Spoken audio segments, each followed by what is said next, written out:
Kamu pernah merasakan bahwa setiap akhir bulan, saldo rekening seakan selalu menipis, padahal gaya hidupmu tidak berubah drastis. Tidak ada liburan mewah, tidak ada mobil baru, bahkan pengeluaran rutin seperti makan dan transportasi terasa wajar. Namun, mengapa uangmu selalu terasa kurang? Pertanyaan ini menjadi benang merah yang mengikat banyak orang dewasa di usia 25 hingga 45 tahun, yang sekaligus ingin memperbaiki kondisi keuangan tanpa harus mengorbankan kenyamanan.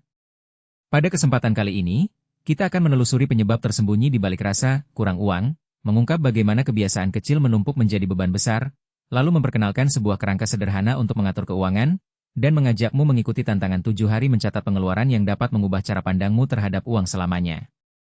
Kita mulai dengan menempatkan diri pada konteks yang akrab. Bayangkan kamu menutup pintu kantor pada pukul 5 sore, menyalakan lampu jalan, dan melangkah ke mobil. Di dalam mobil, kamu menyalakan AC, menyesuaikan suhu, lalu menyalakan radio favorit. Semua hal itu terasa biasa, namun di balik kenyamanan itu tersembunyi biaya yang jarang kita sadari. Di satu sisi, ada tagihan listrik yang naik karena lampu LED yang masih belum optimal, atau pemanas air yang terus menyala meski tidak dipakai. Di sisi lain, ada langganan layanan streaming yang kamu daftarkan setahun lalu dan lupa batalkan, atau aplikasi permainan yang menguras kantong lewat pembelian mikro. Semua ini adalah contoh pengeluaran tersembunyi yang tidak tampak jelas dalam catatan keuangan harian, namun secara perlahan menggerogoti pendapatanmu. Jika kita menelusuri lebih dalam, akar permasalahan bukanlah pada besarnya pengeluaran utama, melainkan pada akumulasi, inflasi pribadi, yang terjadi ketika kita melakukan peningkatan kecil pada gaya hidup tanpa menyadari dampaknya. Misalnya, kamu memutuskan untuk mengganti kopi pagi di warung menjadi kopi specialty di kafe, menambah biaya 1 atau 200.000 per minggu. Atau kamu memutuskan untuk menambah satu layanan streaming tambahan karena rekomendasi teman, menambah biaya bulanan 20.000. Secara terpisah, masing-masing tampak tidak signifikan, namun jika dijumlahkan selama setahun, mereka berkontribusi pada selisih ratusan ribu bahkan jutaan rupiah. Ini yang disebut hidden inflation. Inflasi yang tidak terlihat karena berasal dari penyesuaian kecil yang terasa wajar, namun bila dikumpulkan menjadi satu, menjadi beban yang terasa berat. Untuk mengatasi fenomena ini, saya memperkenalkan sebuah kerangka kerja yang sederhana namun kuat, yang saya sebut budgeting minimalis. Kerangka ini terdiri dari 4 komponen utama: pendapatan, biaya tetap, biaya variabel, dan tabungan. Pendapatan adalah semua sumber uang yang masuk, baik gaji, bonus, atau penghasilan sampingan. Biaya tetap meliputi tagihan yang tidak berubah tiap bulan, seperti sewa, cicilan, dan asuransi. Biaya variabel mencakup semua pengeluaran yang dapat berfluktuasi, seperti belanja kebutuhan sehari-hari, transportasi, dan hiburan. Tabungan adalah alokasi uang yang secara sengaja dipisahkan untuk tujuan jangka pendek maupun jangka panjang, misalnya dana darurat atau investasi. Dengan menempatkan setiap transaksi ke dalam salah satu dari 4 kotak ini, kamu dapat melihat dengan jelas di mana uangmu mengalir, dan yang terpenting, menemukan ruang untuk mengoptimalkan alokasi tanpa mengorbankan kebutuhan dasar. Langkah pertama dalam mengimplementasikan kerangka ini adalah mengidentifikasi semua sumber pendapatan secara akurat, termasuk bonus tak terduga atau pendapatan sampingan yang sering terlewat. Selanjutnya, buatlah daftar biaya tetap secara lengkap, pastikan tidak ada tagihan yang terlewat karena biasanya biaya tetap paling mudah terdeteksi. Setelah itu, masuk ke biaya variabel. Disinilah tantangan terbesar muncul. Disinilah kamu harus menelusuri setiap transaksi kecil, termasuk pembelian kopi, langganan aplikasi, atau biaya listrik yang meningkat karena kebiasaan menyalakan peralatan listrik lebih lama. Terakhir, tentukan persentase alokasi tabungan yang realistis, idealnya minimal 10% dari pendapatan, namun jika belum memungkinkan, mulailah dengan persentase kecil dan tingkatkan secara bertahap. Setelah kerangka dasar terbentuk, saatnya melangkah ke tahap implementasi yang lebih konkret. Pertama, lakukan pencatatan semua pengeluaran selama 7 hari penuh. Tidak perlu menunggu akhir minggu. Catat setiap pengeluaran seketika setelah transaksi selesai, baik itu pembayaran tunai, debit, atau dompet digital. Kedua, setelah 7 hari berakhir, kumpulkan semua catatan dan kelompokkan setiap transaksi ke dalam 4 kategori yang sudah dijelaskan sebelumnya. Pada tahap ini, kamu akan mulai melihat pola yang tersembunyi, misalnya berapa banyak uang yang terbuang pada langganan yang tidak terpakai atau berapa banyak uang yang terpakai pada pembelian impulsif di toko online. Ketiga, lakukan analisis apa yang bisa dipangkas. Misalnya, jika kamu menemukan bahwa kamu berlangganan 3 layanan streaming sekaligus, pertimbangkan untuk menutup 1 atau 2 layanan yang paling jarang kamu gunakan. Jika kamu menemukan bahwa kamu membeli kopi di luar hampir setiap hari, coba alihkan 1 atau 2 hari menjadi kopi buatan sendiri di rumah. Keempat, terapkan perubahan tersebut selama 1 bulan penuh, sambil tetap mencatat setiap pengeluaran untuk memastikan bahwa penyesuaian yang dilakukan memang menghasilkan penghematan. Kelima, evaluasi hasilnya pada akhir bulan dengan membandingkan total pengeluaran sebelum dan sesudah penyesuaian, serta mengukur berapa banyak uang yang berhasil dialokasikan ke tabungan.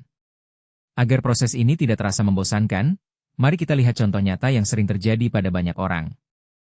Seorang karyawan bernama Rina, berusia 32 tahun, memiliki pendapatan bersih sekitar 5 juta per bulan. Ia menganggap dirinya hidup sederhana, namun setiap akhir bulan ia selalu merasa kurang. Setelah melakukan pencatatan 7 hari, Rina menemukan bahwa ia menghabiskan sekitar 300.000 untuk langganan layanan streaming yang jarang ia tonton, 200.000 untuk pembelian kopi di kafe, serta 150.000 untuk pembelian microtransaction di aplikasi game. Totalnya, hampir 600.000 per bulan yang sebenarnya bisa dialihkan ke tabungan. Dengan menutup 1 layanan streaming dan mengganti 2 kali kopi di kafe menjadi kopi rumah, Rina berhasil menghemat 300.000 per bulan.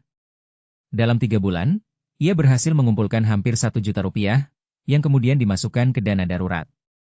Contoh Rina menunjukkan betapa pentingnya menelusuri detail kecil, karena perubahan sekecil mengurangi 1 layanan atau mengganti 1 kopi dapat menghasilkan dampak yang signifikan dalam jangka panjang. Meskipun langkah-langkah di atas terdengar sederhana, ada beberapa kesalahan umum yang sering muncul ketika orang mencoba menerapkannya. Kesalahan pertama adalah mencatat pengeluaran secara tidak konsisten. Terkadang orang menunda pencatatan hingga akhir hari, sehingga lupa detail kecil seperti pembelian snack. Solusinya adalah menetapkan alarm pengingat setiap kali selesai bertransaksi, atau menuliskan catatan langsung di ponsel. Kesalahan kedua adalah terlalu fokus pada penghematan tanpa mempertimbangkan kualitas hidup.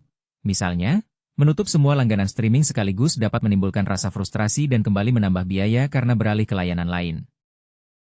Pendekatan yang lebih bijak adalah melakukan prioritas, menutup layanan yang paling jarang dipakai terlebih dahulu, sambil tetap mempertahankan 1 atau 2 layanan yang memang memberikan nilai.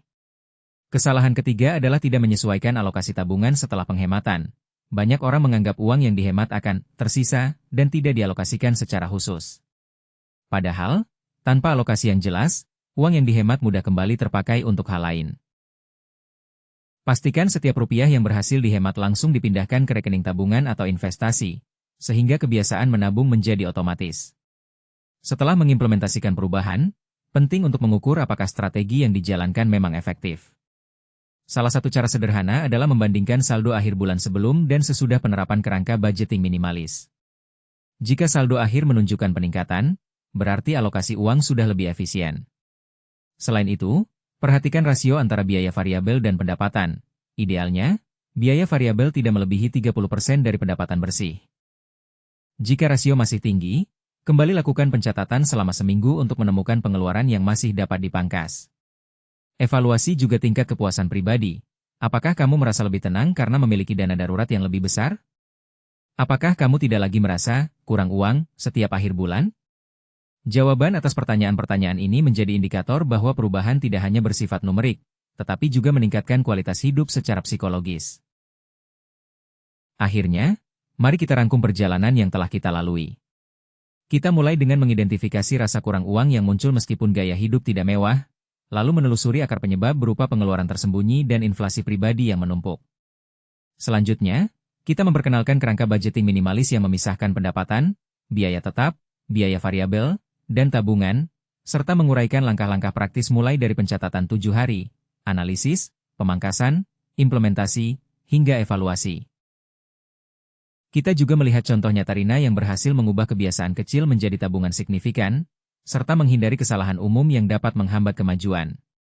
Dengan mengikuti proses ini, kamu tidak hanya akan melihat angka di rekening yang lebih sehat, tetapi juga merasakan kontrol yang lebih besar atas keuangan pribadi. Sekarang giliranmu. Luangkan waktu 1 minggu ke depan untuk mencatat setiap pengeluaran, kelompokkan ke dalam 4 kategori, dan temukan setidaknya 3 area yang dapat dipangkas. Setelah itu, alokasikan uang yang berhasil dihemat ke tabungan atau investasi, dan pantau perubahan saldo akhir bulan. Jika kamu menemukan tantangan atau keberhasilan, bagikan pengalamanmu di kolom komentar. Cerita kamu bisa menjadi inspirasi bagi orang lain yang juga merasa uangnya selalu kurang. Ingat, Perubahan besar dimulai dari langkah kecil yang konsisten. Terima kasih telah menyimak. Semoga video ini membantu kamu mengubah persepsi uang menjadi kekuatan yang mendukung impian, bukan beban yang menahan. Sampai jumpa di video berikutnya, dan jangan lupa terus berinovasi dalam mengelola keuanganmu. Intinya, jalankan langkah kecil ini secara konsisten supaya hasilnya benar-benar terasa dan perubahanmu tidak berhenti di tengah jalan. Kalau video ini ngebantu, subscribe sekarang, tekan like, tulis pendapatmu di kolom komentar, dan share ke temanmu biar makin banyak yang terbantu.